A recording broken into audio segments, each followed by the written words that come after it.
జై శ్రీమన్నారాయణ. అందరికీ నమస్కారం అండి. దేవదేవుడు అయినటువంటి భగవాన్ శ్రీకృష్ణుడు భగవద్గీతను అర్జునునికి బోధించారు. అది ఒక గైడుగా, ఒక గురువుగా, ఆధ్యాత్మిక సాధనకు అన్ని విధాలుగా మనకు పనికొచ్చేటటువంటిది, మనకి మార్గాన్ని చూపేటటువంటిది.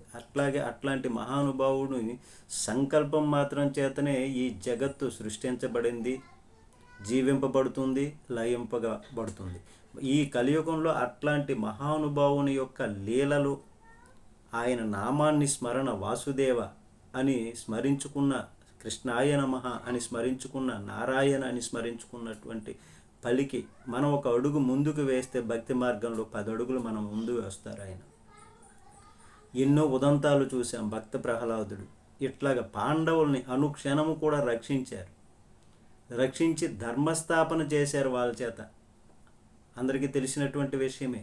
అట్లాంటి మహానుభావుణ్ణి కుంతీదేవి కూడా, నాయనా మాకు కష్టాలే ఇవ్వాలి, లేదంటే సుఖాలు ఇస్తే మేము మరిచిపోతాము నిన్ను అనేటటువంటి విధంగా తను ఆత్రంగా స్వామిని ప్రార్థించి తరించింది కుంతీ మాత.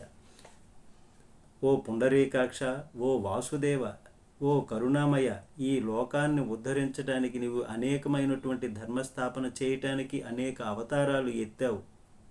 దేవకి వసుదేవుల ఇంట పుట్టావు, యాదవ వంశాన్ని రక్షించావు, వాళ్ళకి స్వర్గాన్ని చూపించావు, అట్లాగా జీవింపజేశావు, పాండవులను అనుక్షణము రక్షించావు. బగబగ మండుతున్నటువంటి లక్క ఇంట్లో నా బిడ్డలను నేను కాలిపోకుండా రక్షించావు. అలాగే దుశ్శాసనుడు రాజపుత్రి అయినటువంటి ద్రౌపది బట్టలు ఒలుస్తుంటే బట్టలు ఇచ్చి, వస్త్రాలను ఇచ్చి రక్షించావు. ఓ మహాత్మ, విషాన్నము భీమసేనునికి దుర్యోధనుడు పెట్టబోతే దాని నుంచి రక్షించావు. అనుక్షణము నీవు రక్షించావు. ఉత్తర గర్భమున శిష్యుని పైన బ్రహ్మాస్త్రాన్ని ప్రయోగించారు అశ్వత్థామ, దాని నుంచి రక్షించి కాచి కాపాడావు. మా వంశాన్ని నిలబెట్టావు. మాకు సర్వదా నీవు అన్ని రకాలుగా రక్షించావు. మమ్మల్ని ధర్మంగా ఉండేటట్టు జీవింపజేశావు. నీవు లేనిదే మేము లేము కదయ్యా.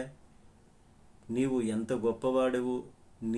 నీ వలనే కదా మేము ఇలా ఉన్నాము, ఈ లోకము కూడా ఈ విధంగా జీవింపగలుగుతోంది అనేటటువంటి విధంగా ఆమె స్మరించి అనేక రకాలుగా నా బిడ్డలను రక్షించావు కదయ్యా పుండరీకాక్ష అని అంటూ, ఓ దయామయ, చిన్నతనంలో ఒక మాటున నేను చూశాను, దొంగచాటుగా చూశాను. నీకు కోపం వచ్చింది చిన్నతనంలో. పెరుగుకుండ బద్దలు కొట్టి మీ అమ్మ యశోద నిన్ను తాళ్ళతో గట్టిగా కట్టివేసింది. త్రాళ్ళతో కడితే ఇంకా తాడు అందకపోతే ఇంకా తేవడం, ఇంకా తావడం, అలాగే అందకపోతే ఇట్లాగా చేసి కట్టింది. అప్పుడు నీవు ముఖం చిన్నబుచ్చుకున్నావు, నటించావు. అన్నీ తెలుసు నీకు. వెక్కి ఏడుస్తూ హెచ్చరిస్తూ పసిపాపలాగా నిన్ను తల్లి ఏ విధంగా అయితే బెత్తం పట్టుకొని కొడుతుందో అట్లాగా పసిపాపలాగా నిన్ను ఆమె భావించి ఆమె తన్మయత్వాన్ని, తల్లి ప్రేమను ఆమెకు అందించావు. ఆ విధంగా నటించావు అని నీ బాలలీలలు చెప్పుకుంటే ఇంకా ఎంతో అమృతపాయం. పూర్వజన్మలో అపూర్వమైనటువంటి తపస్సు చేసినటువంటి వారికి కుమారుడుగా పుట్టావు, వారికి తరింపజేశావయ్యా. అట్లాంటి మహానుభావుడు నీవు. ఓ పుండరీకాక్ష, ఓ కృష్ణ పరంధామ అంటూ ద్రౌపదీదేవి అమితంగా కూడా అభిమానించి, ఒక బంధువుగా అని కాకుండా ఆయన్ని భగవంతుడుగా భావించి ఆమె తరించింది. ఇంకా ఇంతకంటే ఈ కలియుగంలో మనం ఆయన నామాన్ని, అట్లాంటి మహానుభావుడు నామాన్ని స్మరిస్తే చాలండి, మనం తరించిపోతాం. జై శ్రీమన్నారాయణ. అందరికీ నమస్కారం అండి.